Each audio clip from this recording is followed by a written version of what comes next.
Kasus narkoba yang kembali menyeret nama Ahmad Zoni kembali menjadi sorotan publik setelah dirinya dipindahkan ke Lapas Nusa Kambangan usai divonis 7 tahun penjara. Ahmad Zoni kini harus menjalani hukuman di Lapas Super Maximum Security Karanganyar, Karang Nusa Kambangan.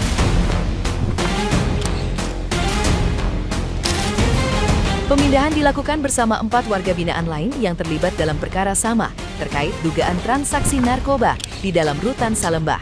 Kabar tersebut langsung memicu reaksi luas netizen yang budiman karena nama Ahmad Zoni kembali dikaitkan dengan kasus yang dianggap semakin memperburuk karir dan reputasinya di dunia hiburan saat ini.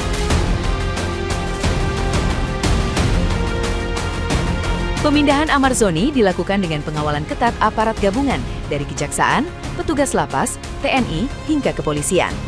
Sebelum ditempatkan di Nusa Kambangan, Ahmad Zoni terlebih dulu menjalani pemeriksaan kesehatan, tes urin, serta proses administrasi sesuai prosedur.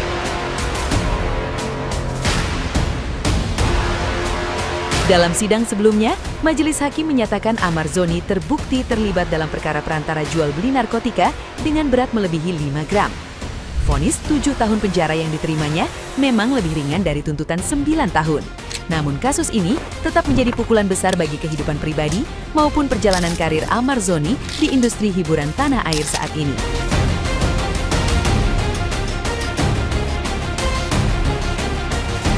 Nah, gimana nih menurut netizen yang terhormat? Silahkan berkomentar ya. Pengacara Ahmad Zoni nggak terima alias keberatan kalau Ahmad Zoni harus dipindah ke Nusa Kambangan dengan dasar pertimbangan dia bukan penjahat. Betul, Pak. Saya sepakat dengan apa yang Bapak katakan. Ahmad Zoni bukan penjahat yang berbahaya. Tapi, Pak, tapi sepertinya berat untuk mewujudkan apa yang Bapak inginkan kalau sudah jadi kebijakan. Ya, tapi nggak tahu juga ya, siapa tahu usahanya berhasil. Nah, menurut Anda kira-kira akan berhasil atau tidak usaha untuk tidak memindahkan Ahmad Zoni ke Nusa Kambangan? Ya, kalau kita mah cuma bisa nonton aja dan berdoa. Mudah-mudahan tidak dipindahkan ke Nusa Kambangan ya. Ahmad Zoni kembali dipindahkan ke Nusa Kambangan. Kaki dan tangannya diborgol pakai rantai. Jadi kemarin setelah proses sidang ya, pengadilan itu tidak mengabulkan Ahmad Zoni untuk ditahan di Jakarta dan dia dibawa kembali ke Nusa Kambangan beserta 4 tahanan lainnya. Nusa Kambangan itu tuh kayak penjara yang paling menyeramkan ya di Indonesia ini, karena benar-benar itu kayak di tempat yang benar-benar terpencil dan kesananya itu kayak biasa tuh mata ditutup supaya tahanan tuh kagak tahu rute ke sana tuh untuk melarikan diri tuh gimana gitu loh. Dan itu kayak di pulau khusus gitu loh, ngerti gak sih? Yang banyak binatang buas, ya, dikelilingi oleh lautan, dan itu benar-benar pengawasannya ketat. Dan kalau udah di sana tuh, ya satu ruangan 1 orang cuy, benar-benar kayak di ruangan kecil 1 orang, kamar mandi di dalam semuanya, dan dipantau CCTV guys. Dan biasanya yang ke Nusa Kambangan itu kayak kriminal-kriminal yang hukumannya lama, yang ibaratnya pelanggarannya berat lah. Kita kali ini teman-teman dari Ahmad Zoni lagi ya. Setelah melangsungkan persidangan di Jakarta kemarin, Ahmad Zoni teman-teman tetap ditetapkan sebagai tersangka dengan teman-temannya yang lain sebanyak 5 orang termasuk Ahmad Zoni teman-teman, dan dikembalikan lagi ke Nusa Kambangan. Ahmad Zoni ditetapkan sebagai tersangka dan jatuhi hukuman pidana selama 7 tahun yang harus dijalani ya teman-teman. Ahmad Zoni pun kembali teman-teman ya, diborgol dengan dirantai dari tangannya sampai ke bagian kakinya seperti digambar teman-teman. Ya, tentu selesai sudah ya perjuangan Ahmad Zoni dan juga rekan-rekannya teman-teman untuk memperjuangkan kebebasannya teman-teman, untuk memperjuangkan apa yang mereka anggap mereka tidak bersalah teman-teman. Tapi di persidangan semuanya tidak bisa teman-teman ya. Ahmad Zoni dan teman-teman tetap dijadikan tersangka dan dikasih hukuman pidana selama 7 tahun. Ya, kita doakan sama-sama saja teman-teman buat Ahmad Zoni dan juga keluarga dan juga rekan-rekannya yang lain. Ya, mudah-mudahan teman-teman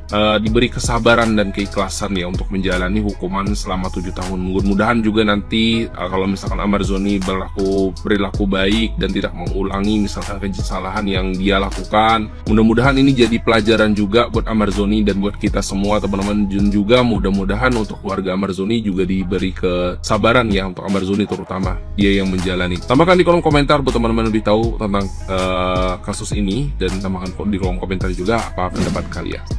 Amarzoni kembali ke Nusa Kambangan, kaki dan tangannya diborgol pakai rantai. Jadi Amarzoni itu dibawa kembali ke Nusa Kambangan bersama 4 narapidana lainnya. Usai persidangan itu, pihak pengadilan tidak mengabulkan Amarzoni ditahan di Jakarta. Nggak tahulah kenapa ya kan. Aku aja lemas mendengar berita ini ya kan, secara Amarzoni itu. Ya begitulah. Jadi kalian tahu nggak guys, Nusa Kambangan itu gimana? Penjara Nusa Kambangan itu berada di tempat terpencil dan dikelilingi lautan, dan katanya banyak binatang buas di hutan-hutannya itu guys. Jadi kalau mau ke situ itu narapidananya matanya itu ditutup supaya apa? Supaya tidak tahu jalan mau keluar itu gimana lokasinya gitu. Jadi kalau udah ke situ guys sangat sulit untuk kabur.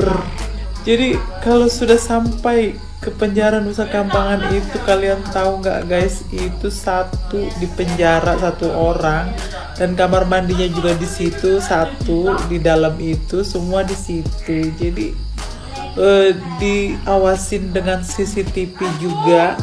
Jadi pasti sulit untuk keluar dari penjara Nusa Kambangan itu, karena itu nggak tahu lah ya kan, itu penjara yang sangat menyeramkan katanya.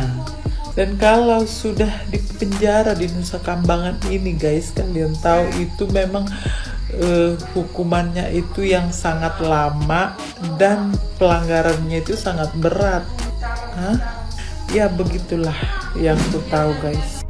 Momen Amarzoni meminta kepastian di depan wartawan ke Dr. Camelia setelah putus. Gue lihat mereka ini kayak lebih concern soal hubungan pribadinya mereka, bukan fokus ke permasalahan hukum yang sedang dijalani oleh Amarzoni. Mereka malah mesra-mesraan di pengadilan, di depan wartawan. Maksud gue, hubungan pribadi itu singkirkan dulu, fokus ke masalah hukumnya. Gue lihat persidangannya mereka jadi kayak nonton acting sinetron Cinta Suci. Lama-lama gue geli, tapi ya gue butuh mereka untuk jadi bahan konten gue. Kirain lagi nonton sinetron tadi. Soalnya yang cowok bukannya pemain sinetron ya dulu ya. Sebelum akhirnya kena kasus narkoba 2 kali, ini kasus yang ketiga. Dan akhirnya diceraikan oleh mantan istri karena kasus ini nggak sih? Terus dalam penjara tiba-tiba menjalin hubungan romantis dengan seorang dokter. Dokter ini kemungkinan besar memiliki Savior Syndrome, sindrom penyelamat. Ini dua-duanya klop sih. Bisa jadi simbiosis mutualisme. Yang satu mungkin ada kecenderungan untuk menaikkan pamor, yang satu kesepian, tidak ada dukungan. Jadi saling membutuhkan. Sebenarnya ini ada istilahnya. Mendekati inilah hybristofilia.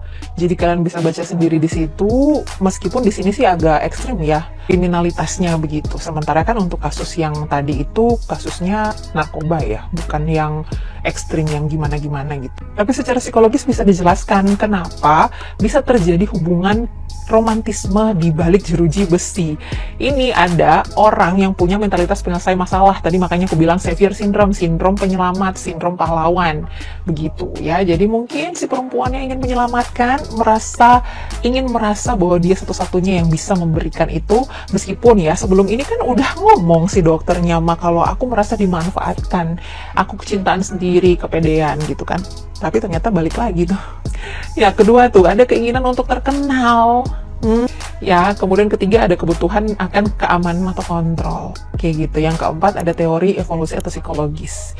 Jadi menurut kalian kira-kira dari keempat faktor psikologis dan penyebab potensial terjadi hubungan romantis di balik jeruji besi ini, yang mana yang menjadi faktor penyebab terjadinya ini? Dan kayak mau lepas nggak lepas, mau putus nggak putus, kayak gimana ya Bu Dokter sama si cowok ini ya, cowok bapak-bapak ya. Gimana menurut kalian guys?